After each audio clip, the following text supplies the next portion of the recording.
আসসালামু আলাইকুম রহমতুল্লাহি ওয়া বারাকাতুহু। সম্মানিত বন্ধুগণ, আমি আছি বাংলাদেশের লাস্ট সীমান্তে। এই যে আমার সামনে দেখতে পাচ্ছেন একটা পাথর, এটি হলো ইন্ডিয়া। আর এই যে নৌকাটা চড়ছে, এটা হলো বাংলাদেশ। বাংলাদেশ থেকে ইন্ডিয়া, এটা কিন্তু বেশিরভাগ অংশ কিন্তু নৌকাটার ইন্ডিয়ার মধ্যে পড়ছে। আর আমি যদি আপনাদেরকে দেখাই, এই যে দূরে দেখেন একটি ঘরের মধ্যে কিন্তু ইন্ডিয়ান একটা পতাকা উঠতেছে। আপনারা দেখেন ইন্ডিয়ান পতাকা। আর একটু দূরে কিন্তু বাংলাদেশ পতাকা অবশ্যই দেখা যাচ্ছে না।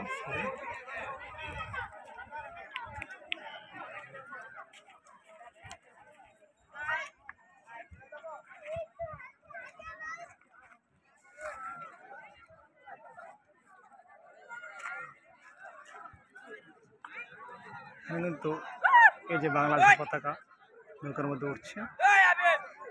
এই নদীটার বেশিরভাগ অংশ কিন্তু ইন্ডিয়ার মধ্যে পড়ছে, আর কিছু অংশ বাংলাদেশের মধ্যে পড়ছে। এটা হলো সিলেট জাফলং 0 পয়েন্ট, যেটাকে বলা হয়। দেখতে পাচ্ছেন এখানে কিন্তু সময়ের ব্যবধানে কিন্তু পর্যটক কিন্তু বাড়ছে। প্রচুর পর্যটক কিন্তু আমরা দেখতে পাচ্ছি মোটামুটি।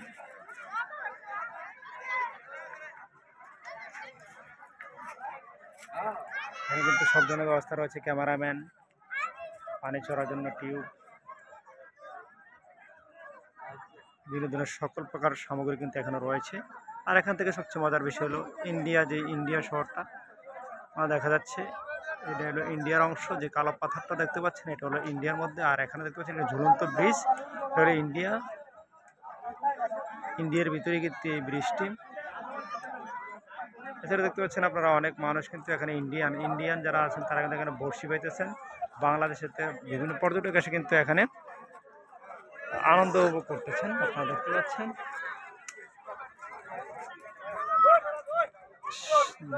বেলা যত গড়িয়ে আসবে, সূর্য যখন যত হালবে, ততই কিন্তু পর্যটক কিন্তু এখানে ভিড় জমাবে। আমরা জানি এখানে কিন্তু ডিএসএলআর ক্যামেরার মাধ্যমে কিছু ক্যামেরাম্যান কিন্তু ছবি উঠে থাকেন। প্রতি ছবির মূল্য 3 টাকা করে নিয়ে থাকেন তারা। অবশ্যই আপনারা এখানে সকল ধরনের পর্যটনের সুবিধা পেয়ে যাবেন এখান থেকে। আলহামদুলিল্লাহ, এখানে লাখো মানুষ কিন্তু প্রতিদিনের ভিড় জমায়।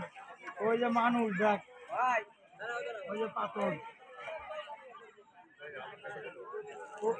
ওই দেখ ভারত, ওই যে ভারত। মজার বিষয়, বাংলাদেশ থেকে এখানে ভারতকে দেখা ভারত যাচ্ছে। দেখা যায়, ভারতের পাথর, ওই যে বিড়ি, এই যে পতাকা, এই যে বাংলাদেশের পতাকা। হ্যাঁ।